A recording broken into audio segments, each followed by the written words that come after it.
media. Welcome to our post-cabinet press briefing for today, Wednesday, the 22nd of July, 2015. Today, we will be briefed on the post-cabinet decisions by Minister of State in the Ministry of the Presidency, Mr. Joseph Harmon. We will also have a second brief by Minister Patterson, Minister of Public Infrastructure, and the Director General of the CDC on the flood situation along the coastal regions of Guyana and the way forward. We'll be briefed first by Minister Harmon. Thank you very much, Mr. Archer. Ladies and gentlemen of the media, welcome to our post-cabinet press briefing for today. Our last cabinet having met on Tuesday, July 21st. First of all, let me say that the meeting of cabinet was a little truncated yesterday because of an urge by members of cabinet to go to the Providence Stadium to watch the Guyana Amazon Warriors play cricket. We are very proud of the franchise, the Guyanese franchise, and we're proud of the achievement that the Amazon Warriors have done so far, and we do look forward to their presence in the final and actually winning it this time. We were runners-up. I think we were in the finals in 2013 and 2014, and I do hope that the weather or no such intervention this time will rob us of a deserved victory. So again, congratulations to the Guyana Amazon Warriors, the franchise holders, and the CPL in general. Cabinet, at its meeting yesterday, dealt with several issues. Primary among those issues was the question of the flooding which took place since my last brief with you, and the response of the state to the flooding situation. I'm happy to say that we have been able to put to the test our emergency response procedures as is outlined in the laws of Guyana, and the activation of the National Emergency Operations Center, which is an element of the Civil Defense Commission. Colonel Ramsarup, who is the Director General of the Civil Defense Commission, will give you an update on the way forward, where we see flood relief going.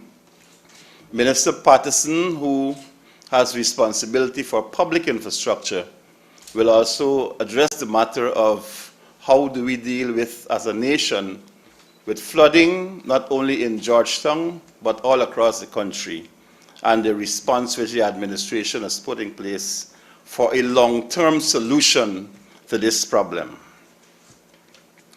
Cabinet also approved of an expenditure of $13.4 million for the hosting of the Inter-Guyana Games. These games, as you know, they're scheduled for August of 2015. Will include Suriname, French Guyana, and Guyana competing in various sports disciplines. So it's the manner in which we see the development of youth, and therefore Cabinet had no difficulty in approving of the sum requested by the Honorable Minister of Education. Cabinet was also briefed on a situation at the Guyana Power and Light Inc.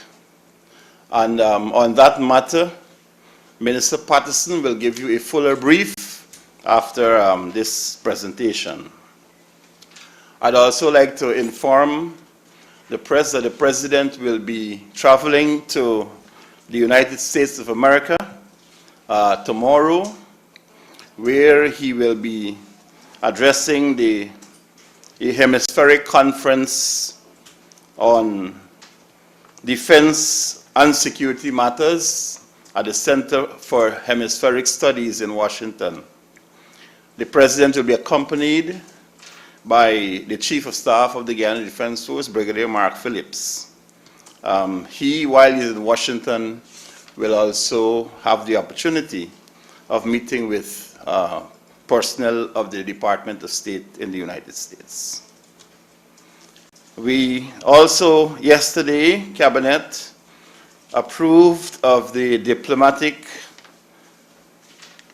appointment of two non-resident High Commissioners, a High Commissioner of the Commonwealth of Australia, His Excellency Mr. John Pilbeam, and the High Commissioner, the non-resident ambassador of the People's Democratic Republic of Algeria, His Excellency Mr. Goti Ben Moussat.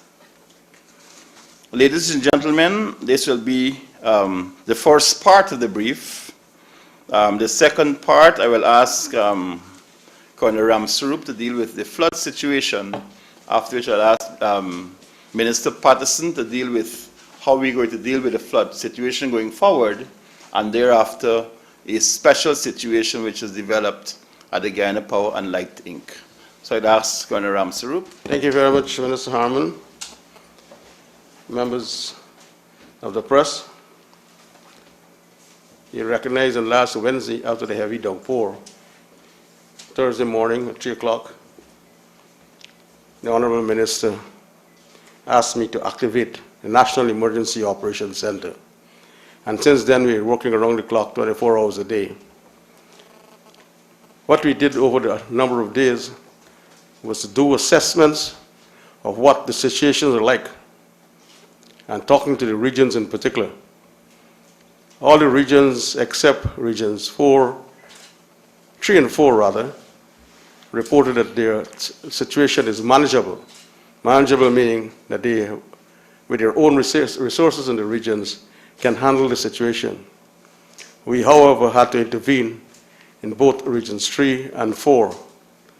Region 3, on the second day of the flooding, had requested that we open shelters, but in the evening they called back to say that is not needed anymore because the water was receding rapidly and people don't want to leave their homes to go to a shelter. The water remained on the ground for about 4 days in regions 3 and 4 and in Georgetown of itself. The most hard hit here in Georgetown was the community in All Boys Town. We were forced to open a shelter in All Boys Town to assist the people, and up to now that shelter still remains open. We have done a number of interventions, and we've asked other agencies which do support us at the National Emergency Operations Center to do some assessment. So far, GLDA, that is Guyana Livestock Development Authority, they have reported there are some deaths of cattle in regions 3, 4, and 5. Nothing alarming. I think there's about 2 or 3 in each region. There is some amount of poultry that was lost. They have found out in these 3 regions, and they are supporting the farmers by giving them molasses and vitamins as well as wheat middling. And they are working around the clock to assist those farmers. However, the water is receding and receding very rapidly. So I'm hoping that before another 2 or 3 days, once we do not have another deluge of rainfall, the situation will be back to normal. The NARI, they are assisting us with the assessment of the crops. So far, they have not given us a full report as yet, but we do know for a fact that we have lost a number of acres of cash crops, particularly in the areas of between Ogle and Buxton in the East Coast, as well as in Region 3. That final report might probably come in either tomorrow or the next day, but we are still working on those reports. At the shelter, we continue to give three hot meals a day.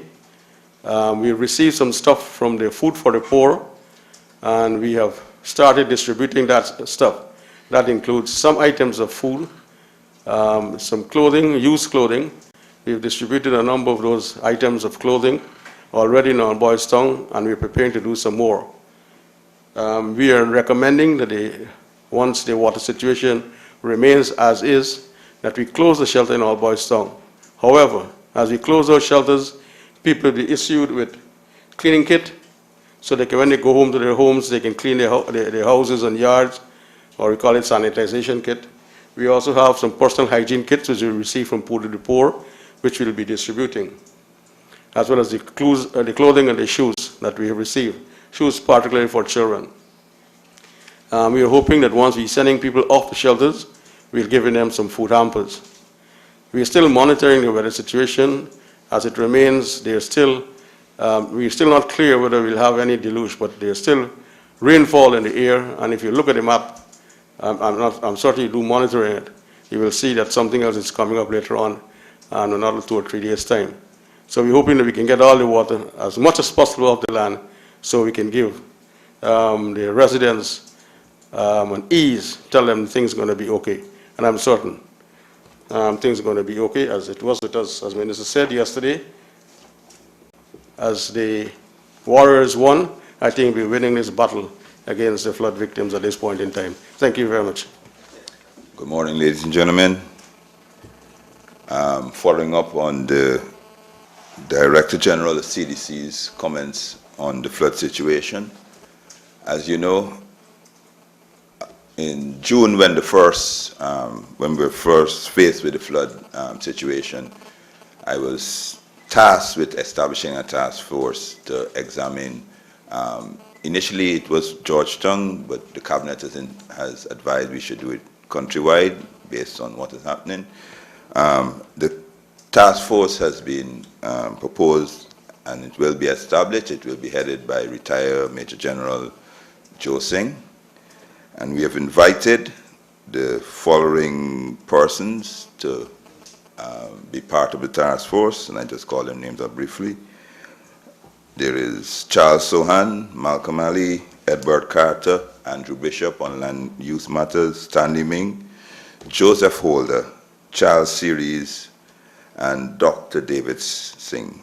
And of course, we would have representatives from GAPE, CDC, the private sector, the ministries, and they will be going into each and every region and assess what is needed in those regions. So obviously the RDCs, the NDCs will have an opportunity to make presentations in their individual localities. We've also been offered, and pending approval from Ministry of Foreign Affairs, assistance from Netherlands in sending a technical team here to assist with the work of the task force. This task force will be supported by an administrative secretariat, which has already been established and has been working for the last 2.5 weeks, 3 weeks. The administrative secretariat is headed by Dr. Shunad Punalal, and he has a team. This will be the resource team who will do all the, they are at the moment compiling reports, gathering all the reports. As you would note, there have been several reports on drainage situations in this country over the since the British Guyana days, and they're compiling that. They will be the persons who will actually execute the technical work on behalf of the commissioners. I have tasked them to provide us and the country with a preliminary report within 6 months. Further details will be provided. Secondly, on a matter which came to our attention, arising out of a forensic audit of the Petro-Caribbean Fund, the auditor, Hughes Financial Associates, I think is the name of the firm, brought a matter to my attention, which is the Deputy Chief Executive Officer Administration for GPL transferred the sum of 27.8 million Guyana dollars to his account. The reason as well as he paid Director Mr. Carvel Duncan the sum of $948,000. The reasoning provided for these transfers are thus. There are two Deputy Chief Executive Officers at GPL. One is operations, one is administration. Apparently, the Deputy Chief Operations Officer is on a higher salary because he's on a special contract than Mr. Ashraf. And he has made representations to the old board, that the GPL board, that there should be some sort of parity. He's made several representations, and on all occasions this has been disapproved by the previous board. However, in June of this year, with the supporting signature of Director Carvel Duncan, he paid himself the retroactive amount of $27.8 million, representing fees from January 2013 to June 2015. Secondly, the board of GPL has made representations to the previous administration that their board fees, which is, the remuneration, the honorarium paid to board members, be increased from $5,000 to $20,000. The board discussed it, but the previous board discussed, no final decision was made. However, in April of this year, Director Carvel Duncan approved the payment for himself of $948,000, representing back pay for the 48 months that he has been on a board of GPL. Mr. Ashraf has since been sent, on administrative leave. I will be forwarding this information to the relevant authorities for their further action. Thank you. So before you go, you mean Ash Dinarain? Ash Dinarain. Ash Dinarain. Yes. What's the short for the first name? Ash, yes. Ashwar. Dinarain. Yes. Ladies and gentlemen, I thank you. I think one of the authorities that Minister Patterson speaks about forwarding that information to is the Guyana Police Force, this Criminal Investigation Department, to be more specific. You've had the brief, and we will take questions from you. Now, any of the three gentlemen up here will be able to. Just wait. I know everybody anxious. They want to get their teeth into things. We have quite a bit of stuff this morning. That's why we try to keep the brief very short so we can give you an opportunity to ask, I'm sure, the several questions which you have. What I will say is that at the end of the press conference, I will be leaving immediately for another meeting, so there'll be no after conference. Thank you. One other matter. We did raise the question about Venezuela and the claim, the atrocious, ridiculous claim by Venezuela to our territory, and we have at all times made this point that we don't have a dispute with Venezuela. And I would just like the press to understand that, and to, when you're writing, there's a controversy. We have always held that the 1899 award was full and final settlement of the issue. And so we do not have a dispute, and I will ask that in your writings that you recognize that position which Guyana has on the matter, and that we refer to it as a controversy and not a dispute. Sir, for Mr. Harmon, in your opening statement, you lauded the performance of the Amazon warriors, sir.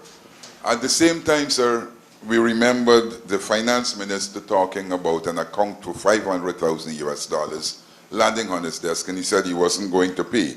I know that CPL people met with you.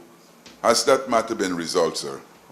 Well, in our mind, it was always resolved. And I just want to say this, that there's a distinction between the relationship which CPL has with the country and the franchise, which is Amazon Warriors. They are two different entities altogether. CPL made a claim on the Minister of Finance and on me, and as well as the Minister of Tourism, that there was this money that was outstanding to them, this 500,000 US. I met with Mr. O'Donoghue, who is the CEO for CPL, and made it very clear to him that in the absence of any agreement in writing between the government of Guyana and CPL, that we were not inclined to pay any monies that that seemed to have been the matter of the claim by CPL. What we also did indicate to him was that if he can in fact produce that written agreement, we will be minded to look at the claim itself, but everything started with a written agreement, and that is the way governments do business. When you are dealing with the resources of a state, there must be some trace, some documentary evidence, some trail that you can actually look at. So we could not get any such documentation from them.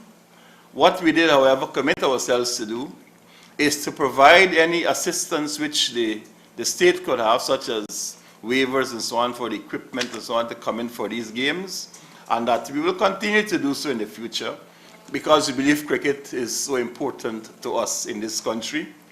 We also committed to negotiating with CPL in the future on any rights which they claim.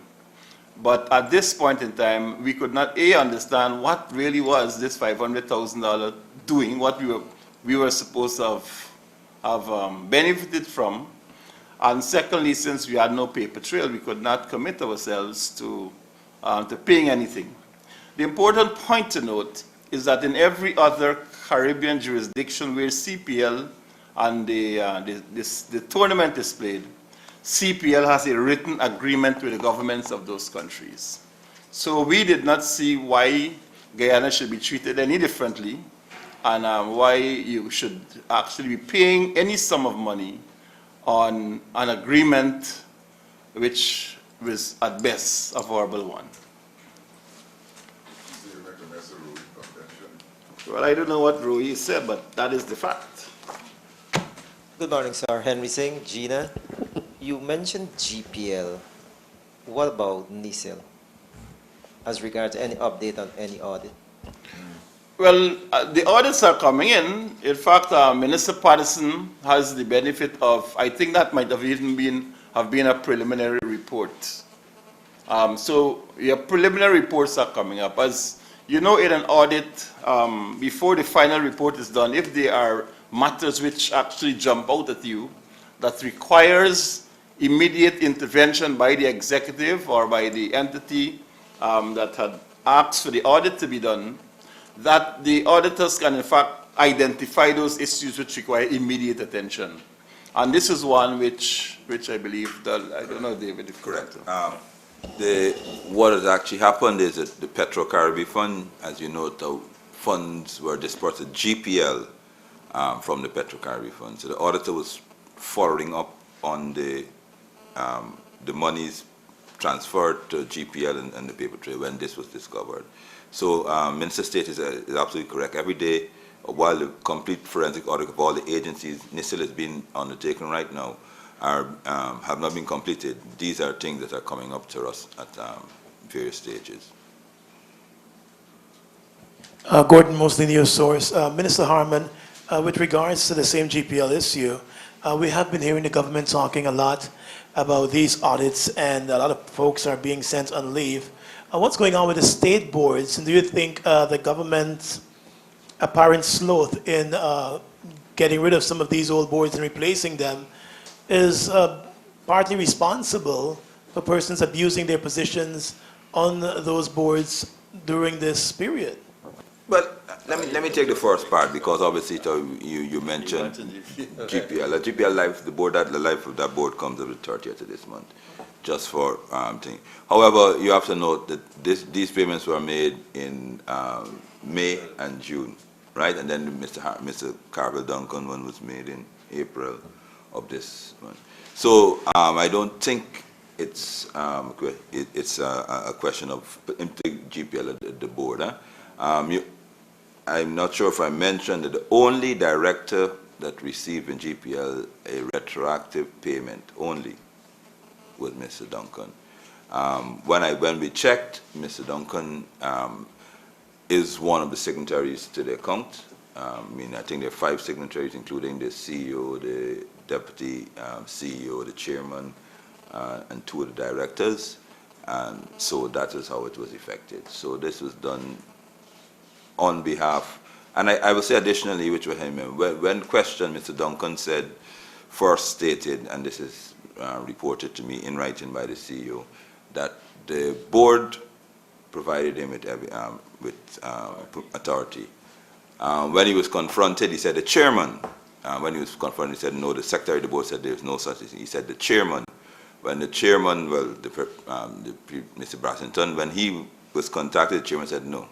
When he was further consulted, he said the former prime minister, who was called, and he said no such thing. And the final word he said maybe is, as is written here, I quote it, maybe.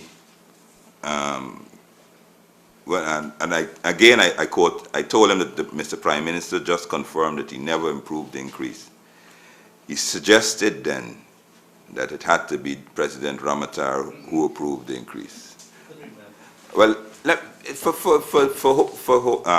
me read the entire paragraph to you, right? And I'm quoting here. Mr. Carville Duncan subsequently called it and initially indicated the board had approved the increase. I told him I've just spoken to the chairman of the board and the secretary, and both denied knowledge of any approval. He then said it was the Prime Minister who gave this approval. And again, I told him Mr. Hines, the former Prime Minister Hines, just confirmed he never improved the increase.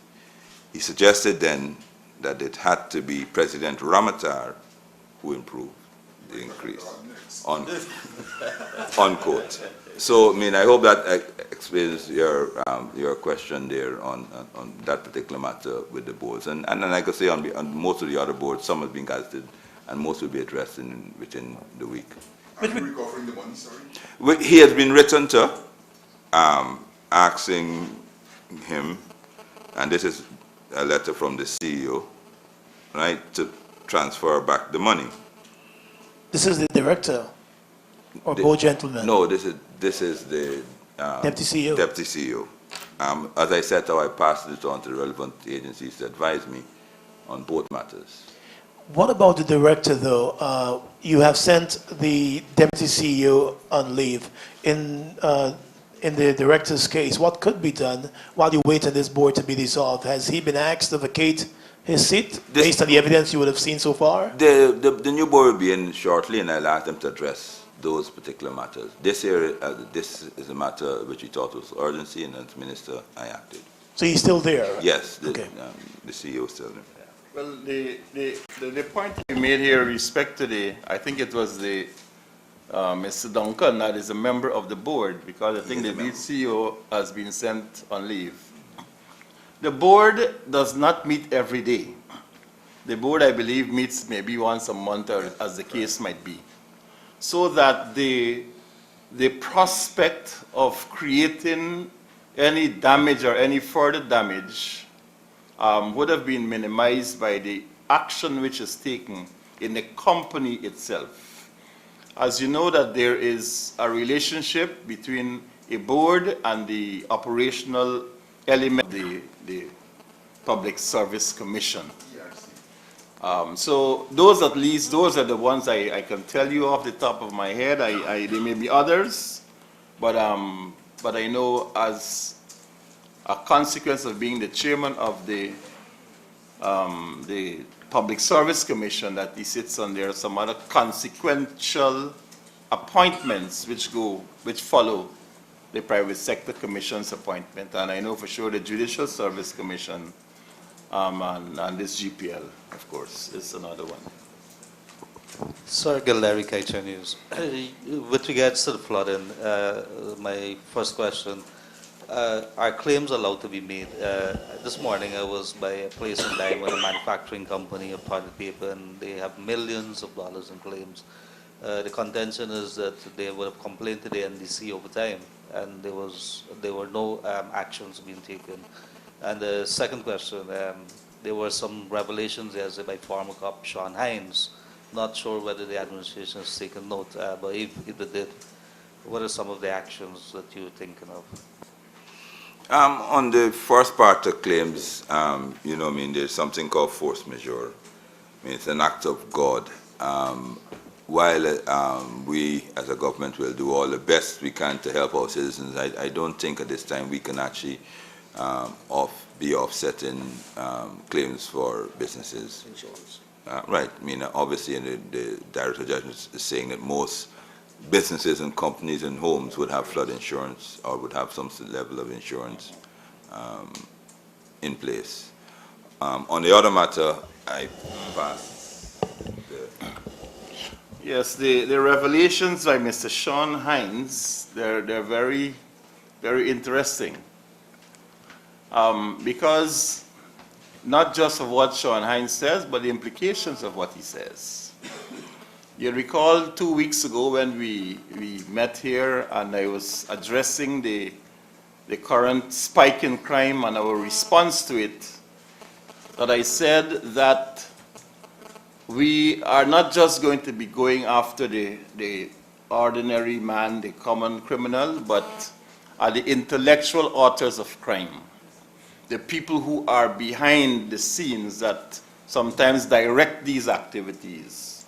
And I can say to you that over the last 2 weeks that we have been doing, the police that is, they have been doing exceptional work in this regard in coordinating and collaborating with intelligence and operations, and as such they have actually broken the back, as the Minister of Public Security would have said to you, broken the back of at least 2 gangs that have been operating.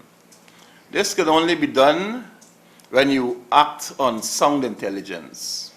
And our efforts over the last couple of weeks has been to beef up our intelligence services, our intelligence resources, to provide the kind of operational intelligence for the police force. So Mr. Hines's revelations, in our review, fits into the mold that says that they are intellectual authors of crime, and that, as Mr. Hines said to you, he had some linkages higher up, and definitely as a government we will have to pursue those statements that had been made by Mr. Hines. But furthermore, I will encourage Mr. Hines to come in to us and provide some more information, because I think he did speak to the reporter Travis Chase and gave Travis Chase some information. But certainly the state apparatus will be interested in following up these leads more aggressively and to asking him some additional questions. You see, such as, I mean, it is common knowledge that he was the security guard for the former the town clerk, and that he was in the security detail of a former presidential candidate, not of the APNU or AFC.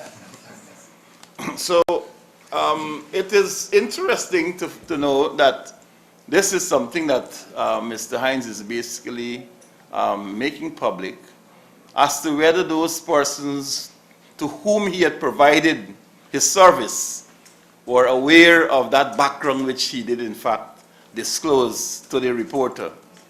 But we are interested in background, but we're more interested in what is happening now. And I believe Mr. Hines can provide us with some linkages, some further information that could show us why these crimes that took place recently did take place, and who are the persons who are actually giving the directions Sean Hines is noted for saying that he was not a lone operator, and that is what I said to the press. These people do not operate on their own. There always is some backward linkage. And it is when you discover the backward linkage that the forward linkage dries up. And that is how we will be able to fight crime, by getting at the higher-ups, the intellectual authors, and the providers of the instruments of death. It is when we are able to do that that we'll break the back of crime. I'm sure that where we are now, Minister Ramjatan has already said, Vice President Ramjatan, that we are making tremendous strides. And what we want to say to the law-abiding citizens of this country is that the security forces are they're working day and night to guarantee and ensure your safety. And what we are saying also again to the criminals, that watch it, we are on the run. We have you on the run, and we're going to follow you up wherever you are. We're going to make sure that this country is safe. And whoever commit these crimes or help in planning them and helping in the execution, that you're all part of a criminal enterprise, we are going to get at you. Just a quick follow-up. What about the safety of Mr. Hines, and if you could address also whistleblowers legislation or laws? Mr. Hines is known for protecting himself. Mr. Hines, did serve a period of incarceration, and he did say, remember the famous statement about soup and milk tea, and milk with tea and tea with milk and all of that. Mr. Hines can protect himself, but what I can say to you is that Mr. Hines is welcomed. He's welcome to go into the police if he feels otherwise, and he needs some other kind of protection for what he has. He must feel free to come and say to us that, look, I have some additional information. I need to speak to somebody. Mr. Hines, by now, would have known how to take care of himself. But it is the information in which we're interested in. And Mr. Hines most likely have nothing to fear from us, other than maybe if he discloses his connection with any criminal activity. He can look forward to some period of incarceration. But I'm not offering any amnesty whatsoever to anybody who admittedly is involved in a criminal act or criminal activities, and then just say, well, look, I told you this and I told you that, therefore I should be exempted. Any such arrangement will have to be made with the police and the relevant authority with respect to this. But what I can say to you is that the intelligence arrangements that are in place now are basically working independently of statements made by Sean Hines and that type. So we welcome anybody who comes in with information. We welcome you. You don't have to go to the radio and the television to announce your story there. You can come quietly and say to us, look, I have some information which we will follow up.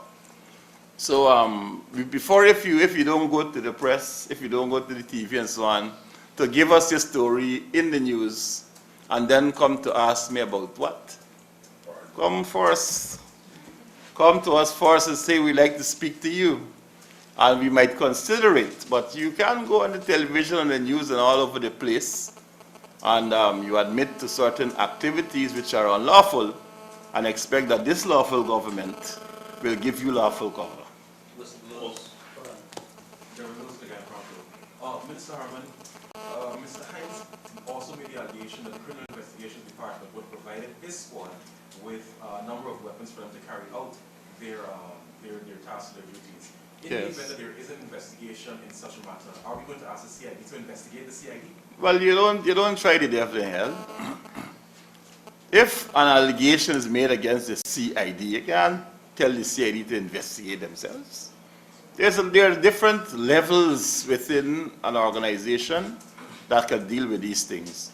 But in the event that what Mr. Hines was talking about was a long time ago, it might very well be that you have a fresh CID now that is not tainted with that history. But what I can say to you is that the allegations that we made that are serious and are serious enough for us to launch an independent investigation, independent of the entities that have been named in his statement. Mr. Patterson, you spoke to a preliminary report that you were looking to have in 6 months' time.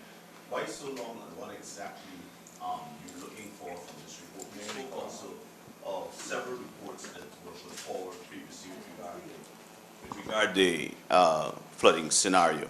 Could you just detail a little bit in terms of all this? One, we returned to several reports. This is not flood scenarios. You would have known that, like say the Mayor and City Council would have had an expert from India, if I imagine. There's been an expert from England, Holland.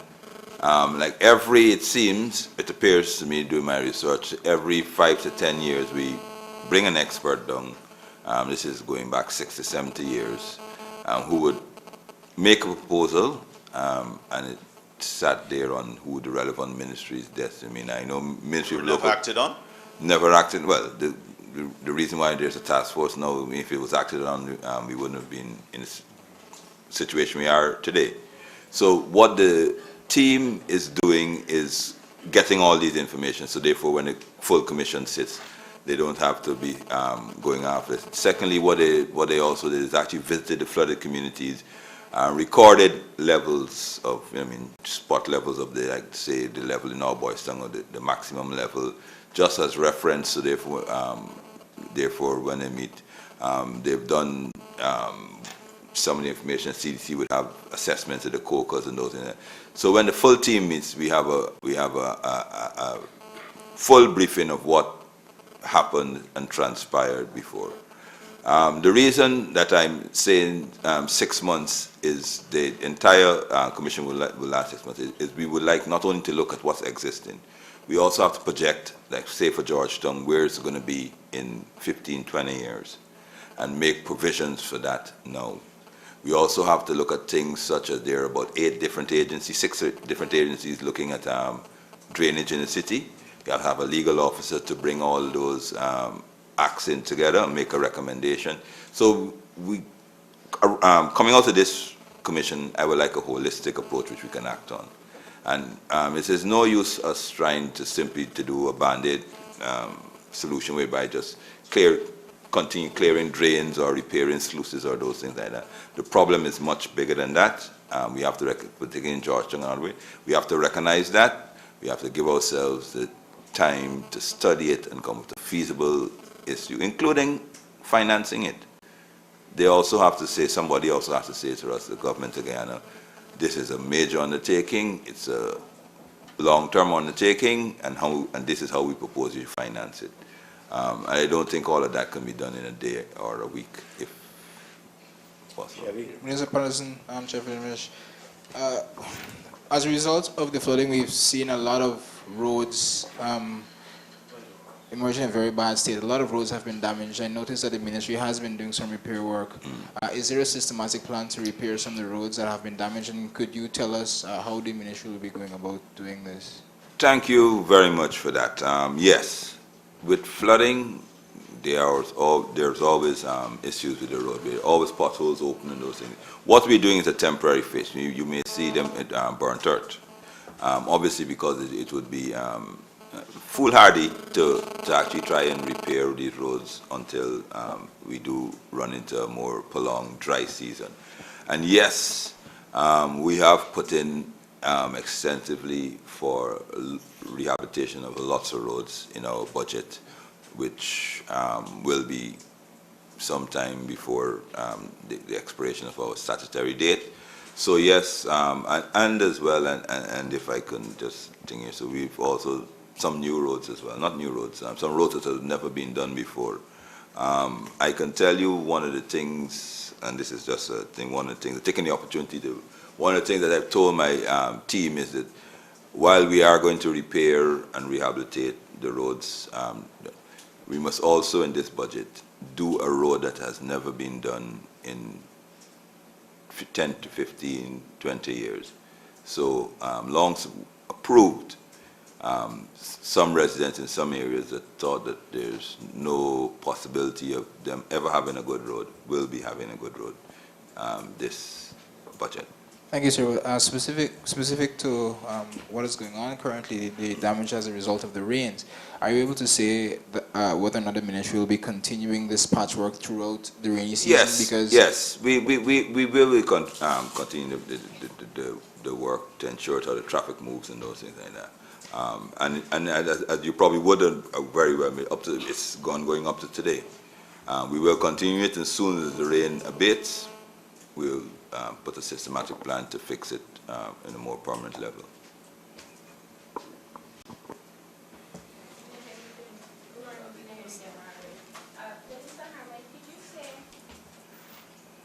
Could you say, sir, the reduced fee that would be paid to the Surinamese beverage company and over what period? I think you said that you were discussing with them. And also, can you state the cost for finalizing the Rodney Commission?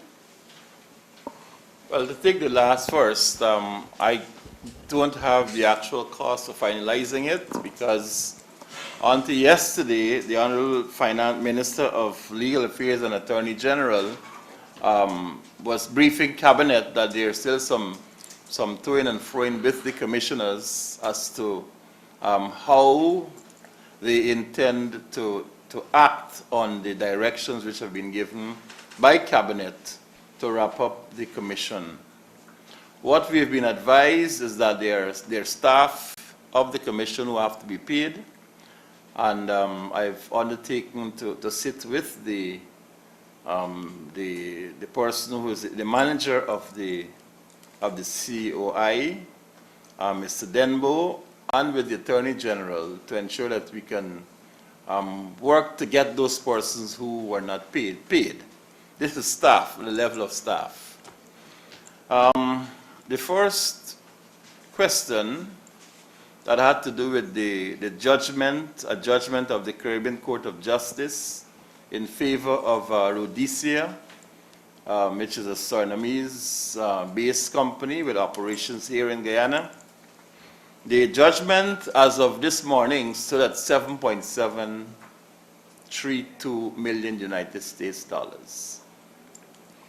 And that included interest, which was to the tune of about 338,000 US dollars, and of course legal costs in about 120,000 US dollars, and then the rest is really the principal judgment.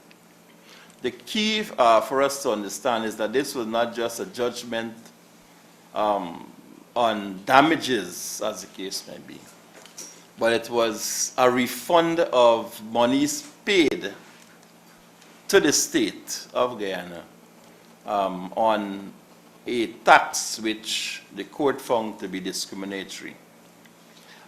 We met this morning, that is the president, met this morning with the owner of the company, and we were able to have a preliminary agreement for a reduction in the amount.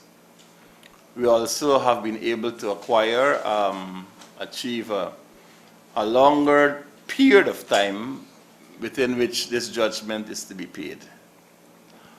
The matter is going to come up again tomorrow for a report in the Caribbean Court of Justice, and we want to make this very clear that we respect judgments of the court. That as a country, a law and rule-based country, that we respect judgments of courts. And once they are final judgments, then we accept also the consequences of a final judgment. And this is why we have been in consultation, we've been in talks with the person who has the judgment in his favor for us to basically work it out.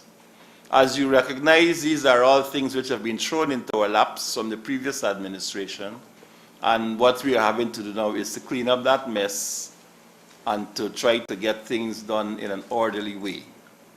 So I'm not at liberty to really disclose the full extent of the agreement, but I can say to you that it's going to be a reduction and a reasonably significant one.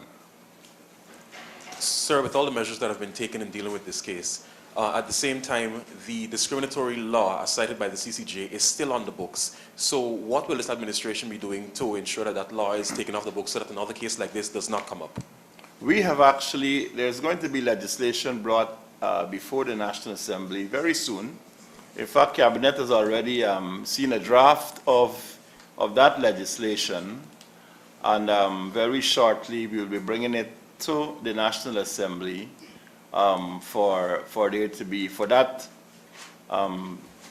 section of the law, which is discriminatory in nature, to be expunged, and so that we can have a sort of a level playing field for all parties.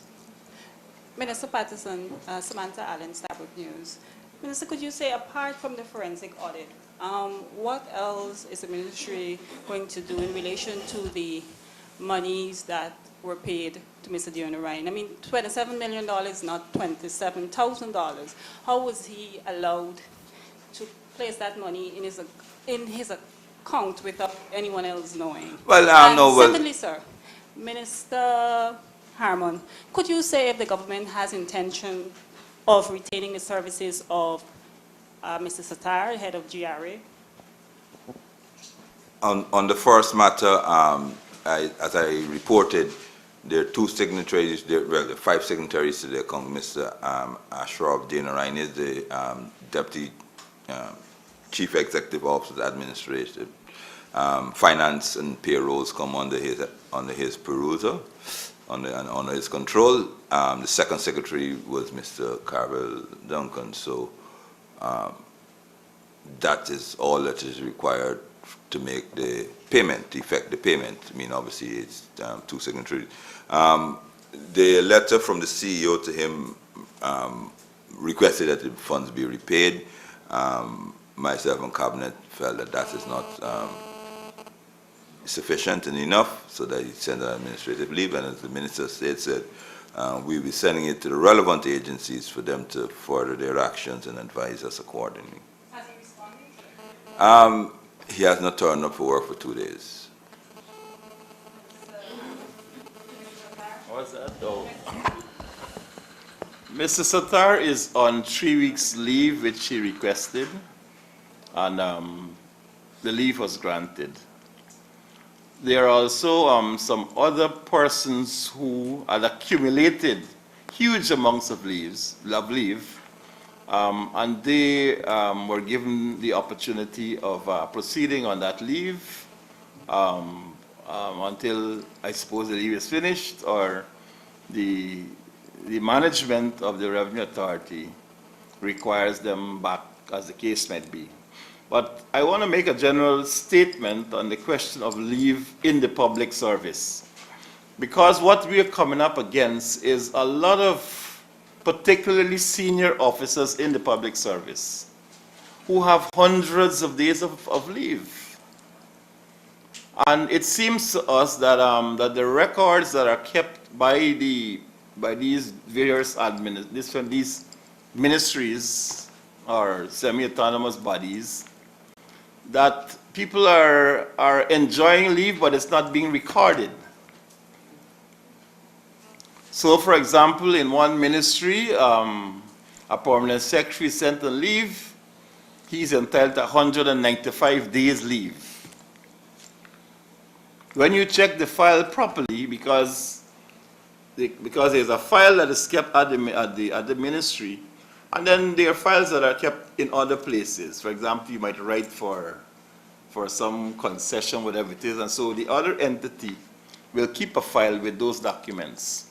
When we compare what is happening, for example, at the Ministry of Finance, where some people might have written for pay in lieu of leave and so on, you're seeing documents which now say that this person was paid 3 months, 4 months pay in lieu of leave.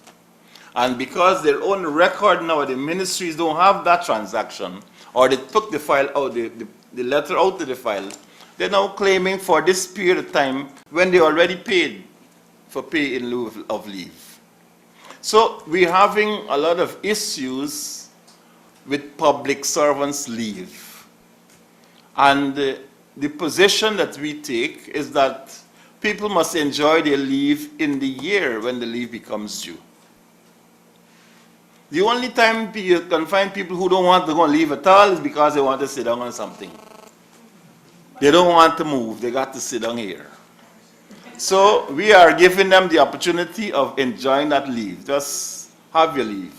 But what we're saying too as a general statement, that from 2015 going forward, that when you're entitled to your leave, you got to take it in the year. If you don't use it, you're going to lose it. Mr. Harmon, could you specifically say if the government has confidence in Mr. Satar? Do you have intention of retaining him as the head of GR? I am not prepared right now to answer that question because we are now in office running into 2 months, and therefore we have to be very careful how we deal with certain things.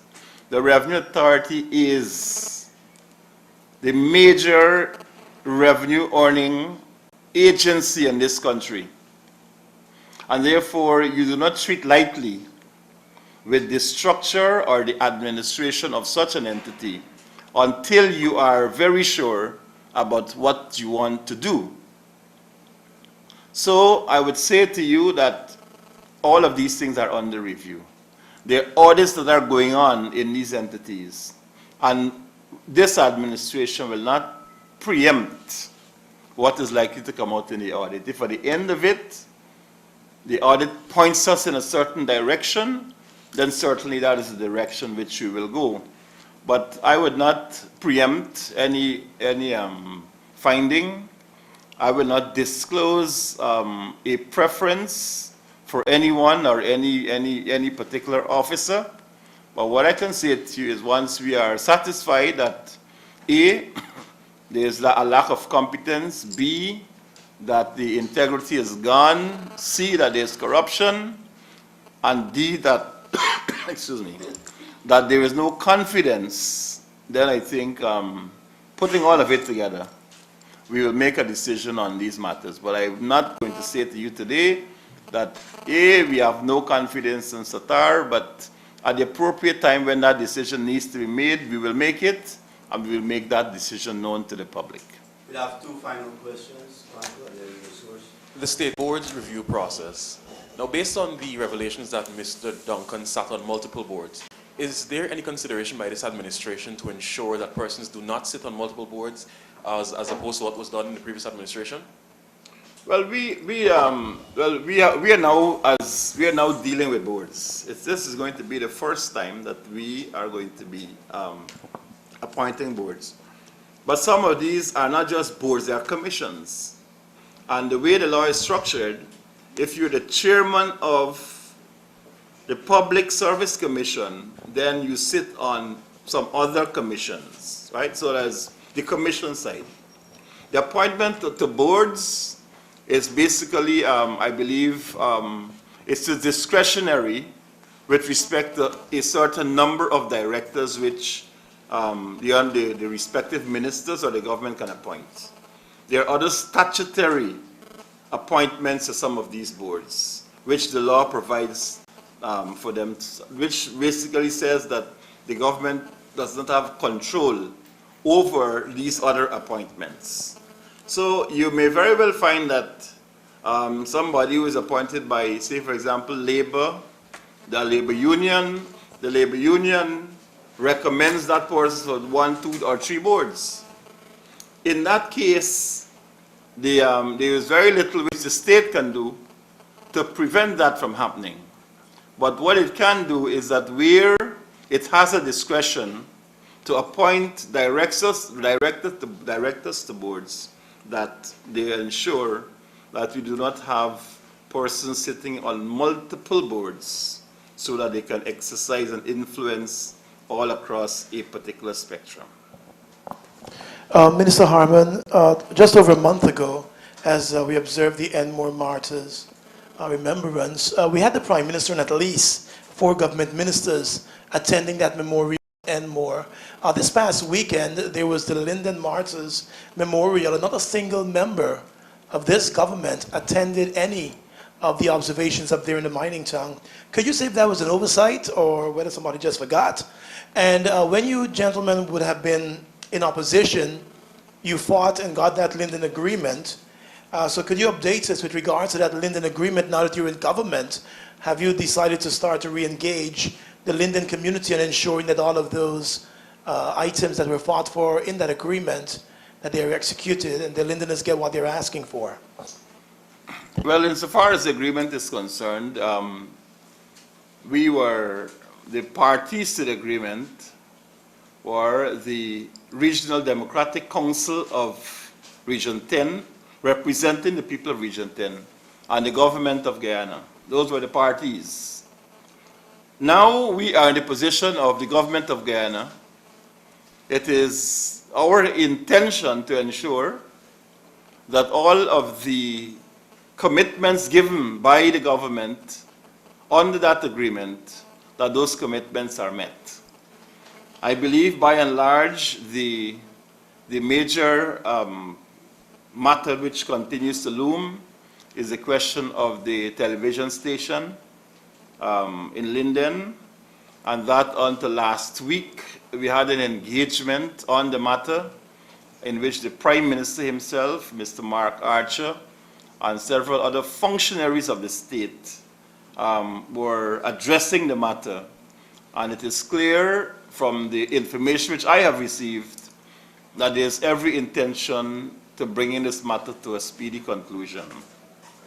The other matters that are involved in the agreement itself were, some of them were economic in nature, and therefore they were basically, it was the RDC extracting commitments out of an unwilling government.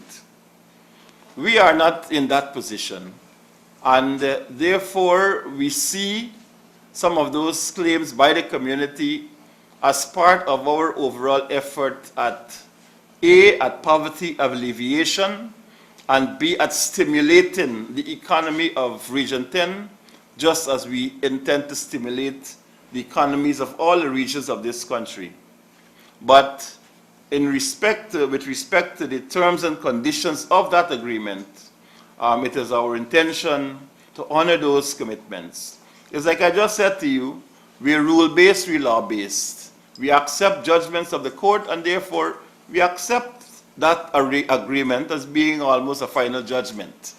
And the people of Region 10 can feel satisfied and comfortable that in this government, they need not have to come to extract any concessions, that we see it as our obligation to provide a good life and a reasonable arrangement so that these people can enjoy whatever they need to enjoy, just like any other part of this country. We in the opposition, we've always said that we value the lives of any Guyanese that's lost under those circumstances.